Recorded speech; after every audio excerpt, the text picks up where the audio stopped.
Hello students, आज की इस वीडियो में हम क्लास 10th मैथमेटिक्स की एक्सरसाइज 3.6 का क्वेश्चन नंबर फर्स्ट सॉल्व करेंगे। इस क्वेश्चन में कहा गया है कि निम्न समीकरणों के युग्मों को रैखिक समीकरणों के युग्म में बदल करके हल कीजिए।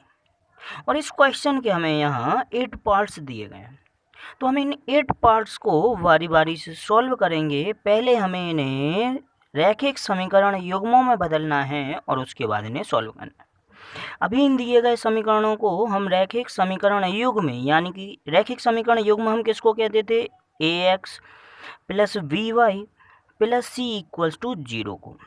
लेकिन इन समीकरणों में जो चर राशियां हैं वो हर में आ रही हैं, तो इनको हम ax plus B Y plus C बराबर 0 के रूप का लिखा हुआ नहीं मान सकते। तो सबसे पहले हम इनको रैखिक समीकरण युग्म में बदलेंगे, फिर इनको हल करेंगे।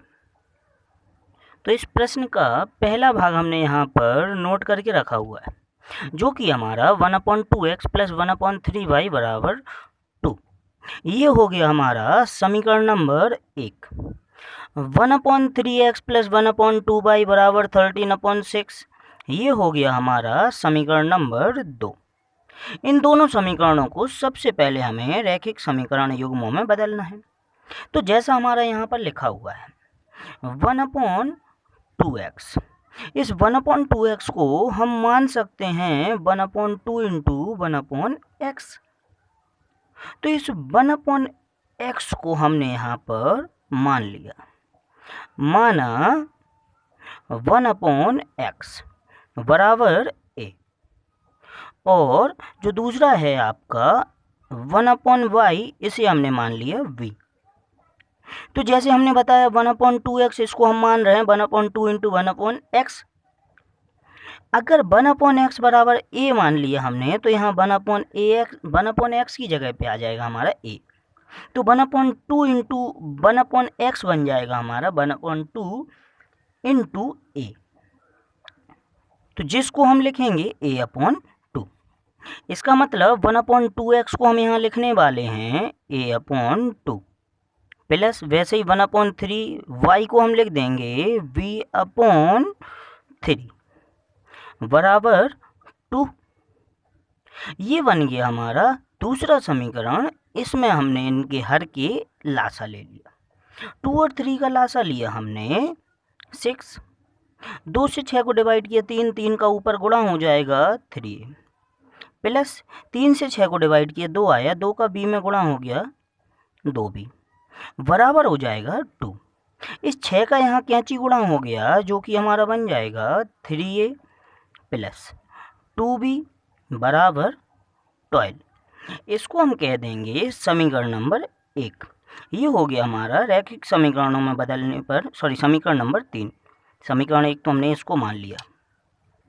इसी प्रकार जो हमारा दूसरा समीकरण है 1/3x प्लस 1/2y बराबर 13/6, इसमें भी हमने यही किया। 1/3x को हम क्या मान सकते हैं? 1/3 इंटू 1/x। 1/x हमने लिख लिया a, तो यही हमारा बन जाएगा a/3। तो 1/3x को हमने लिख दिया a/3 प्लस 1/2y को हम लिख देंगे v/2 बराबर 13/6। 2 और 3 का हमने एलसीएम ले लिया, फिर से आया 6। 3 से डिवाइड किया 6 को, 2 आया, 2 का गुणा a में हुआ 2a प्लस वैसे ही 2 से हमने 6 को डिवाइड किया 3, 3 का गुणा यहाँ हो गया 3b बराबर 13/6। यहाँ दोनों तरफ जो परिमेय संख्या आ रही है ये भी हमारी एक भिन्न है, 13/6 भी हमारी एक भिन्न है, इनकी हर समान है, तो 6 से 6 कैंसिल। हमारा आ जाएगा 2a प्लस 3b बराबर 13। ये हो गया हमारा समीकरण नंबर 4। इस प्रकार से हमने इन दोनों दिए गए समीकरणों को ऐसे दो रैखिक समीकरणों में बदल लिया, जैसा हमसे क्वेश्चन में कहा गया था। इस प्रकार रैखिक समीकरणों में बदलने के बाद अब हम इन्हें हल करेंगे। तो जो हमारे समीकरण 3 और 4 बने हैं ये हो गए हमारे रैखिक समीकरण युग्म। और रैखिक समीकरणों को हल करने की हमने 3 विधियां सीखी हुई हैं, प्रतिस्थापन, विलोपन और वज्रगुणन। तो तीनों में से हम किसी भी एक विधि से यहाँ किए ले रहे हैं। तो विलोपन विधि से हम इनको कर रहे हैं। विलोपन विधि से सॉल्व करने के लिए हमें सबसे पहले दोनों समीकरणों में दिए गए चर ए वी ए बी, दोनों समीकरणों में दिए गए चरों में से किसी एक चर के गुणांक बराबर करने पड़ेंगे। तो यहाँ हम ए के गुणांक बराबर कर रहे हैं। जैसे समीकरण 3 में ए का गुणांक है 3 और समीकरण 4 में ए का गुणांक है 2। तो इन दोनों का हमने लासा लिया, 3 और 2 का लासा आया 6। इसका मतलब हमें अगर ए के गुणांक समान करने हैं तो जो उनका लासा आया वही बनाएंगे हम उनको। तो 3 को 6 बनाने के लिए हमें 2 से गुणा करना पड़ेगा और यहाँ 2 को 6 बनाने के लिए हमें 3 से गुणा करना पड़ेगा। तो इसका मतलब हम समीकरण 3 में करेंगे 2 से गुणा और समीकरण 4 में करेंगे 3 से गुणा, जैसा कि हमने यहाँ पर लिख लिया। समीकरण 3 में 2 से व समीकरण 4 में 3 से गुणा करने पर तो किया हमने। समीकरण 3 हमारा ये रहा। इस पूरे समीकरण में जब 2 से गुणा करेंगे तो 2 का पहले गुणा हुआ 3a में, ये हमारा आ जाएगा 6a। फिर 2 का गुणा होगा 2b में, ये हमारा हो जाएगा प्लस का 4b बराबर। फिर 2 का गुणा होगा 12 में, ये आ जाएगा हमारा 24। इसको हमने कह दिया समीकरण नंबर 5। और दूसरा समीकरण हमारा जो है उसमें 3 से गुणा हुआ तो यही हमारा हो जाएगा 6a प्लस 9b बराबर 39। ये हो गया हमारा समीकरण नंबर 6। अब इन दोनों समीकरणों में ए के गुणांक समान हो गए। इन दोनों ही समीकरणों को हम क्या कर देंगे, घटा देंगे। लिखा गया घटाने पर। तो जैसा हमें पता है जब समीकरणों को हम घटाते हैं तो नीचे वाले समीकरण के हम चिन्ह बदल देंगे इस प्रकार से लिखे हुए। तो नीचे वाले समीकरण के चिन्ह बदल के 6a प्लस का है माइनस का हो जाएगा, 9b प्लस का है माइनस का हो जाएगा और 39 प्लस का है माइनस का हो जाएगा। ये दोनों कैंसिल। यहाँ 4b और 9b दोनों के चिन्ह अलग अलग हैं, दोनों ही घट जाएंगे। माइनस का 5b, बड़ी संख्या माइनस में है। वैसे ही ये दोनों घट जाएंगे माइनस का 15। b का मान निकालने के लिए हम 15 को ले गए हर में। b बराबर हो जाएगा -15 बटे -5। माइनस से माइनस कैंसिल, 5 से 15 आया हमारा 3। b बराबर आ गया हमारा 3। a का मान निकालने के लिए हम b बराबर 3 किसी भी एक समीकरण में रख देंगे। तो लिखा गया b बराबर 3 समीकरण 3 में रखने पर तब a का मान निकालेंगे। तो ये हमारा समीकरण 3, इसमें b की जगह पर हमारा आ गया 3 बराबर हो जाएगा हमारा 3a प्लस 2 इंटू 3 बराबर 12। अब यहाँ 2 और 3 का गुणा हुआ, 3a प्लस 6 बराबर 12। 6 का यहाँ पक्षांतर हो जाएगा, 3a बराबर हो जाएगा 12 माइनस 6। ये दोनों घट जाएंगे, 3a बराबर आ गया हमारा 6। a का मान निकालने के लिए 3 चला जाएगा हमारा हर में, a बराबर हो गया 6/3। ये दोनों कैंसिल, 2। a बराबर आ गया हमारा 2। ये निकल गया a का मान। a और b दोनों का ही मान हमने यहाँ पर ज्ञात कर लिया, लेकिन a और b हमारे प्रश्न का हिस्सा नहीं थे। हमें मान निकालना है समीकरण में आने वाले x और y का। तब क्या करेंगे, जैसा कि हमने लिखा है 1/x किसके बराबर है, a के, और a का मान कितना निकला है हमारा 2। तो किया गया कि चूंकि 1/x बराबर a का मान आया है 2, तो इसका मतलब 1/x बराबर हो जाएगा 2 के। x का मान निकालने के लिए हमने समीकरण को पलट दिया। जब पलटेंगे तो यहाँ से x ऊपर चला जाएगा और इसको पलटेंगे तो ये हमारा पलट के हो जाएगा 1/2। तो x बराबर आ गया हमारा 1/2। इसी प्रकार हम y का मान निकाल लेंगे। लिखा गया चूंकि 1/y बराबर माना था हमने b का और b का मान आया हमारा 3, तो 1/y बराबर हो गया हमारा 3 का। समीकरण को पलट देंगे, यहाँ से 1/y को पलटेंगे तो y आ जाएगा हमारा, और 3 को पलटेंगे तो 1/3 हो जाएगा। तो इसका मतलब y का जो मान आया है वो हो गया हमारा 1/3। इस प्रकार से हमें समीकरणों को सॉल्व करना था। अब आता है इसी क्वेश्चन का सेकंड पार्ट, जो कि है आपका 2/√x plus 3/√y equals to 2। इसको हमने कह दिया समीकरण नंबर 1। वैसे ही 4/√x minus 9/√y equals to -1, इसको हमने कह दिया समीकरण नंबर 2। तो जैसा हमने पहले, इसमें भी आपका हर में x आ रहा है, तो अगर देखा जाए तो 2/√x, इसको हम क्या लिखा हुआ मान सकते हैं, 2 इंटू 1/√x। हमने यहाँ लिख लिया माना 1/√x बराबर ले लिया गया a। वैसे ही 1/√y बराबर ले लिया गया v। तो जैसा हम कह रहे हैं 2/√x को हम लिखा हुआ मान रहे हैं 2 इंटू 1/√x, और 1/√x की वैल्यू हमने ले ली a, तो ये हमारा बन जाएगा 2a। वैसे ही 3/√y को हम लिख देंगे 3v।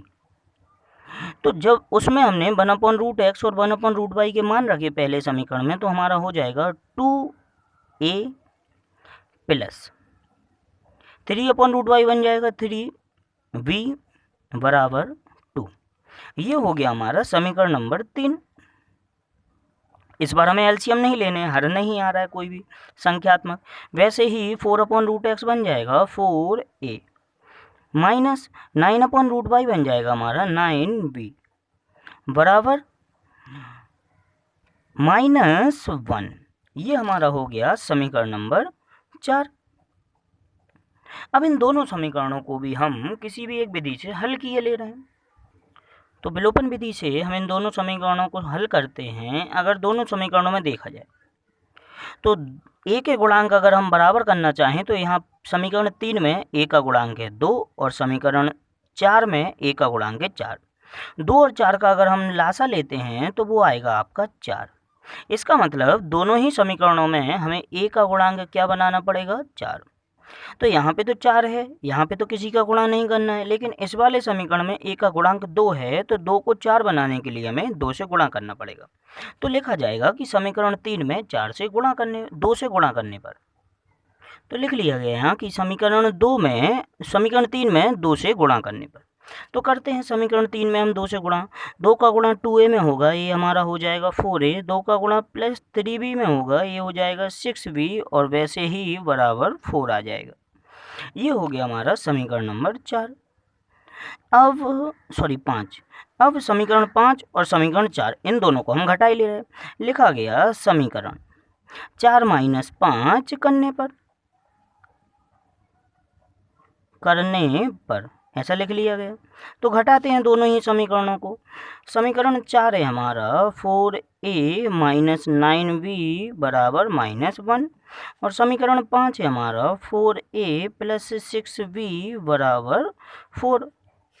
घटाया, ये आपका नीचे वाले समीकरण के चिन्ह बदले, ये दोनों कैंसिल हो गए, इन दोनों के चिन्ह समान है, दोनों ही जुड़ जाएंगे, -15v बराबर -1 और -4, ये दोनों घट गए, जुड़ जाएंगे, दोनों के चिन्ह समान है, ये आ जाएगा -5।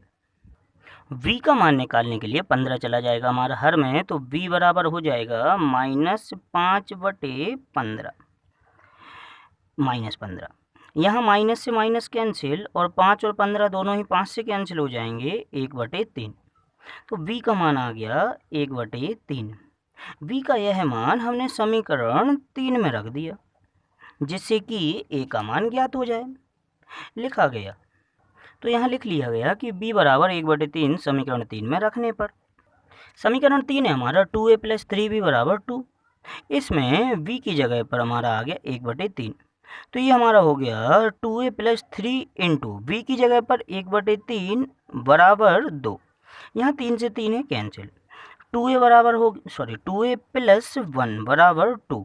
1 चला जाएगा यहाँ पक्षांतर में, 2a बराबर हो जाएगा 2 माइनस 1, तो 2a बराबर आ गया हमारा 1। a का मान निकालने के लिए 2 चला जाएगा हर में, a बराबर हो जाएगा 1/2। तो ए का मान आ गया 1/2, जबकि बी का मान आया था 1/3। लेकिन ए और बी तो हमारे सवाल में आ ही नहीं रहे थे, हमारे सवाल में तो एक्स और वाई थे, हमें एक्स और वाई के मान निकालने हैं। तो जैसा हमने पहले किया था वैसा ही करेंगे। चूँकि 1/√x बराबर हमने क्या माना था, ए के, ए हमारा निकला है 1/2, तो 1/√x बराबर हो जाएगा 1/2 के। समीकरण को हमने पलट लिया, यहाँ से 1/x पलट जाएगा, 1/√x पलट जाएगा, √x आ जाएगा। यहाँ से 1/2 पलटेंगे, ये आ जाएगा 2। अब हमें √x की तो वैल्यू निकालनी नहीं है, हमें किसकी निकालनी है, x की। तो दोनों पक्षों का वर्ग करने पर, तो करते हैं दोनों पक्षों का वर्ग। √x का स्क्वायर करेंगे, √x स्क्वायर हो जाएगा, और यहाँ 2 का स्क्वायर, ये आपका स्क्वायर से रूट कैंसिल, यहाँ आ जाएगा x, ये आपका 2 का स्क्वायर होगा 4, तो x की वैल्यू आ गई हमारी 4। वैसे ही बची अब हमारी y की वैल्यू, तो इसके लिए लिखा गया चूँकि 1/√y बराबर हमने किसके माना था, v के, और v का मान निकला है 1/3, तो 1/√y बराबर हो जाएगा 1/3। समीकरण को पलट देंगे जैसे पहले पलटा था, √π बराबर हो जाएगा 3।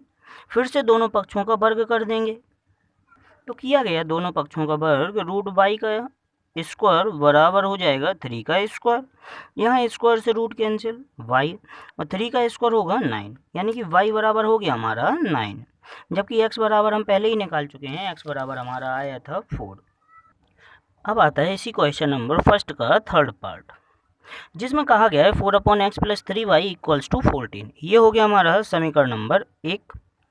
और दूसरा है हमारा 3/x - 4y बराबर 23। ये हो गया हमारा समीकरण नंबर 2। अगर इस समीकरण में देखा जाए तो एक चर राशि तो हमारी सही लिखी हुई है, परंतु दूसरी जो चर राशि है x वो हर में दी गई है।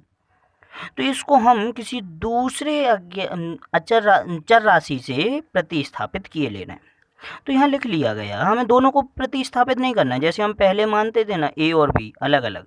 तो इस बार हमें केवल किसी एक को क्या 1/x को ही हमें प्रतिस्थापित करना है। तो यहाँ लिखा गया 1/x बराबर हमने मान लिया a, y हमारा सही लिखा हुआ है। अगर 1/x बराबर हमने ये मान लिया तो 4/x, जैसे हम पहले कह चुके हैं, 4/x को हम लिखा हुआ मान सकते हैं 4 × 1/x, और 4 × 1/x इसको लिखेंगे 1/x की जगह पे हमारा आ जाएगा a, यानी कि 4 × a, और 4 × a का मतलब 4a। तो 4/x हमारा बन जाएगा 4a + 3y बराबर 14। ये हो गया हमारा समीकरण नंबर 3। नेक्स्ट हमारा 3/x, ये बन जाएगा 3a - 4y बराबर 23। ये हो गया हमारा समीकरण नंबर 4। अब करते हैं हम इन दोनों समीकरणों को सॉल्व। जैसा यहाँ पे कहा गया है 4a + 3b बराबर 14, और यहाँ है 3a - 4y बराबर 23। तो यहाँ पे a और a, पहले समीकरण में तीसरे समीकरण में a का गुणांक है 4, और चौथे समीकरण में a का गुणांक है 3। तो अगर a के गुणांक हमें बराबर करने हैं तो 4 और 3 का हमने लासा लिया, 4 और 3 का लासा आता है 12। इसका मतलब यहाँ 4 को हम 12 में बदलेंगे और यहाँ 3 को भी 12 में बदलेंगे। तो 4 को 12 में बदलने के लिए इस समीकरण में हमें 3 से गुणा करना पड़ेगा, और इस समीकरण में हमें 4 से गुणा करना पड़ेगा। तब लिखा गया कि समीकरण 3 व 4 में क्रमशः 4 व 3 से गुणा करने पर, तो करते हैं इस वाले समीकरण में हम 3 से गुणा, तो 4a में 3 से गुणा हुआ, ये आ जाएगा हमारा 12, इसमें हुआ प्लस का 9y बराबर आ जाएगा 42। ये हो गया हमारा समीकरण नंबर 5। वैसे ही समीकरण 4 में हमारा 4 का गुणा होना है 12a - 16y बराबर 92। ये हो गया हमारा समीकरण नंबर 6। अब दोनों ही समीकरणों को हम क्या कर देंगे, घटा देंगे। लिखा गया घटाने पर, तो घटाने पर क्या होता है, नीचे वाले समीकरण के हम चिन्ह बदल देते हैं। तो नीचे वाले समीकरण में प्लस का 12 माइनस का, ये माइनस का 16 प्लस का, और ये माइनस का हो जाएगा। ये दोनों कैंसिल हो गए, ये दोनों जुड़ जाएंगे 25y आ जाएगा बराबर। यहाँ 42 और यहाँ 92 माइनस का, दोनों के चिन्ह अलग अलग हैं, दोनों ही घट जाएंगे, माइनस का 50, यानी कि 25y बराबर आ गया हमारा माइनस का 50। y का मान निकालने के लिए 25 को हर में ले जाएंगे, तब y बराबर हो जाएगा हमारा माइनस का 50 बटे 25, यहाँ 25 से 50 कैंसिल, y बराबर आ गया हमारा माइनस का 2, तो y की वैल्यू हो गई -2। अब बचा हमारा a का मान निकालने के लिए हम y का मान किसी भी समीकरण में रख देंगे। लिखा गया है यहाँ पे y बराबर -2 समीकरण 3 में रखने पर, तो समीकरण 3 है हमारा 4a + 3y बराबर 14। इसमें y के स्थान पर हमने -2 रख दिया, जो कि हमारा आ जाएगा 4a + 3 इंटू y की जगह पर -2 लिखा गया, -2 बराबर 14 वैसे का वैसा ही है। यहाँ पे प्लस का 3 और माइनस का 2 दोनों का गुणा हुआ, 4a बराबर हमारा आ गया है -6 बराबर 14। ये -6 चला जाएगा इस ओर पक्षांतर में, जो कि हो जाएगा 4a बराबर 14 + 6। 4a बराबर आ गया हमारा 20, 4 चला जाएगा हमारा भाग में, तो ये आ जाएगा 20/4, ये कैंसिल 5 बार में, a बराबर हमारा आ गया है 5। ये निकाल लिया हमने a की वैल्यू, लेकिन a तो हमारे सवाल में आ ही नहीं रहा था, हमारे में तो x आ रहा था a के स्थान पर। तब लिखा गया चूंकि 1/x बराबर था हमारा a का मान निकला है 5, तो 1/x बराबर हो जाएगा 5।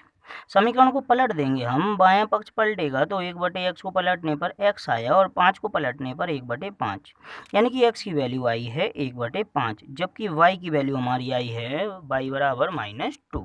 इस तरह से हमें इसे सॉल्व करना है।